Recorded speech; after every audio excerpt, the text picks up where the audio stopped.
Welcome back to the Halloween horror season on Crawford-Clark Close-Up.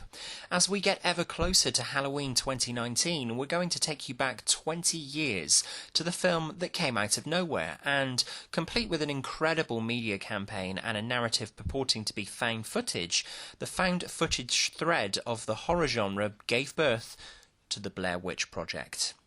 Filmed across 8 days on a budget of approximately $60,000 after the 8 months of editing the hours of footage down, the story is based on 3 young filmmakers shooting a film in October 1994 about the myth of the Blair Witch, who is said to haunt the woods near Burkittsville, Maryland.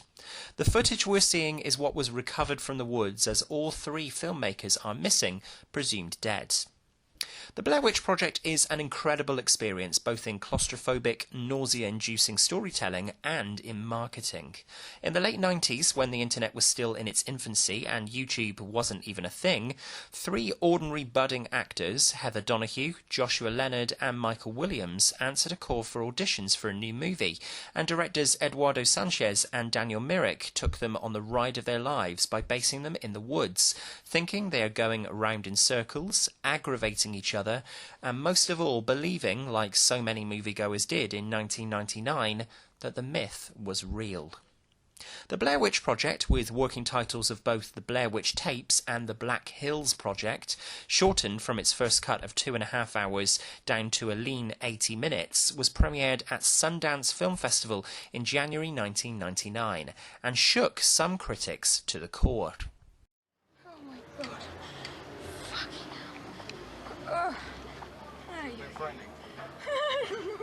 What do you think?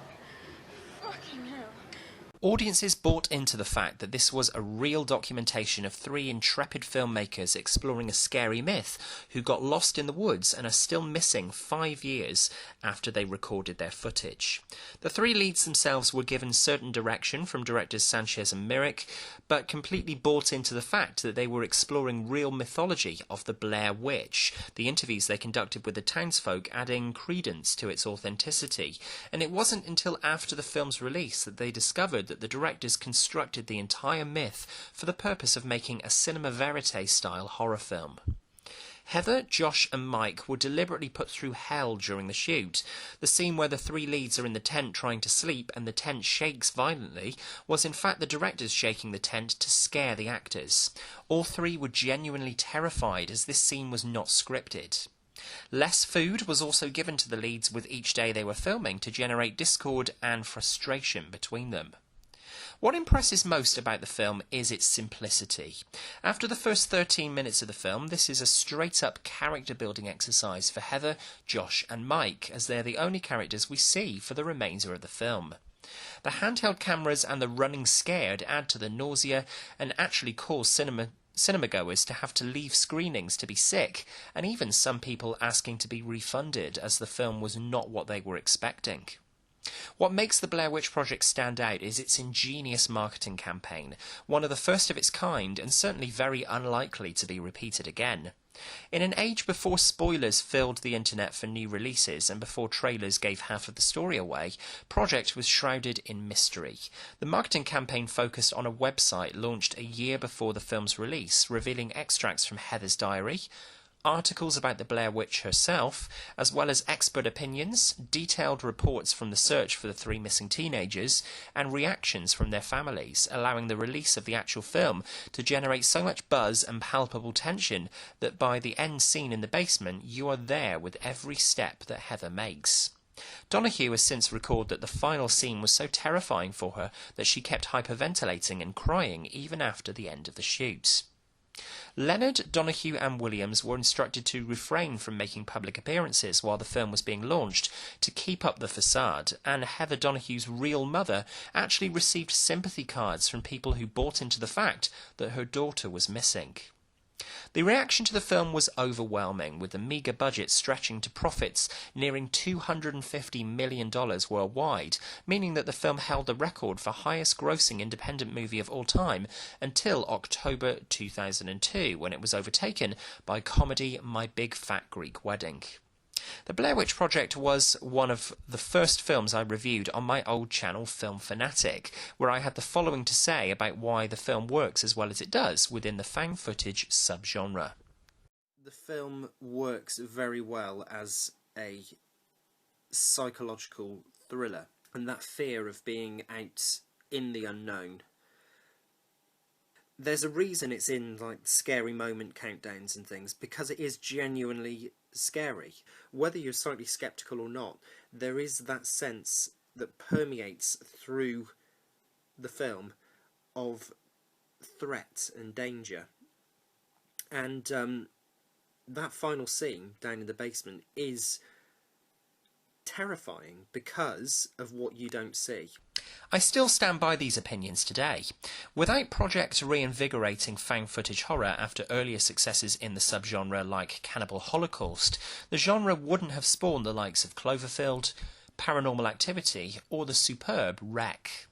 The film disappoints many horror fans as we don't see the so-called witch for the entire film, but it would ultimately cheapen the film if we did. The interviews at the beginning of the film hold so much importance to understanding the fate of these characters at the end of the story.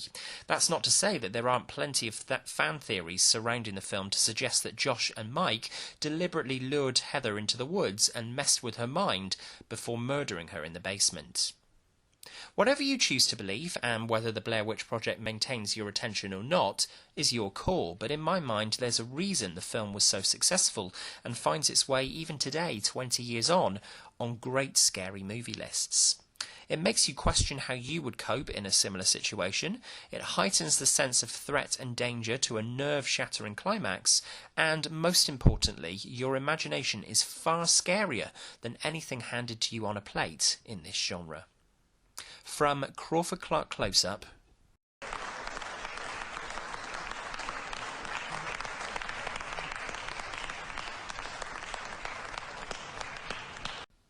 Set in 2014, 20 years after the found footage content of the first film, sequel Blair Witch sees Heather's younger brother James find an image of a woman on a tape found in the woods on YouTube and decides to journey out to the woods where his sister went missing to get to the roots of exactly what happened and to see if he can find Heather. First and foremost, there's no need whatsoever for this film to exist. Blair Witch is a cash grab sequel that's trying to emulate its vastly superior predecessor from the get-go and fails in nearly every respect. The cinematography is far too dark and sophisticated looking, losing any kind of verisimilitude that its predecessor had, and most importantly contains far too many characters who are not developed, and so we have no attachment to them. Mercifully, the film runs about as long as the original, so doesn't outstay its welcome. But like all sequels in the genre, it tries to outdo the original in the violence stakes with gory imagery that does nothing to enhance the story. It's only when we get to the final act, as James and Lisa are back in the house from the ending of the original film, complete now with underground caverns, that the tension is ramped up for a mildly satisfying conclusion.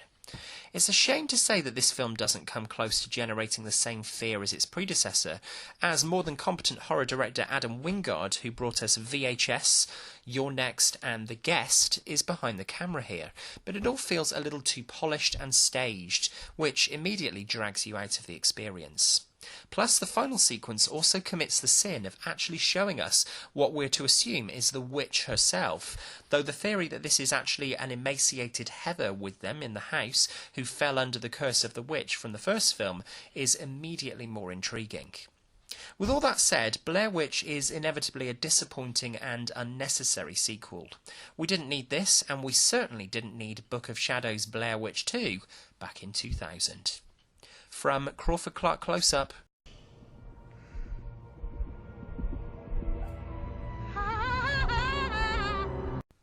So, a polarising series though it may be, the genius of the original Blair Witch Project and its marketing is still impressive some 20 years on.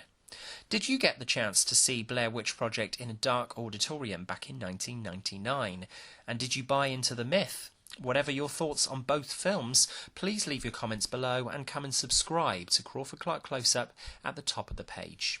You can find us on Facebook and Twitter, and you can drop us an email to crawfordclarkcloseup@gmail.com with suggestions for future reviews on the channel. In our final 2 videos this Halloween season, we'll be bringing you our ranking of the movies of 2 horror giants, Freddy Krueger and Leatherface. Thanks for watching, and remember, stay safe if you're going down to the woods. That's a wrap.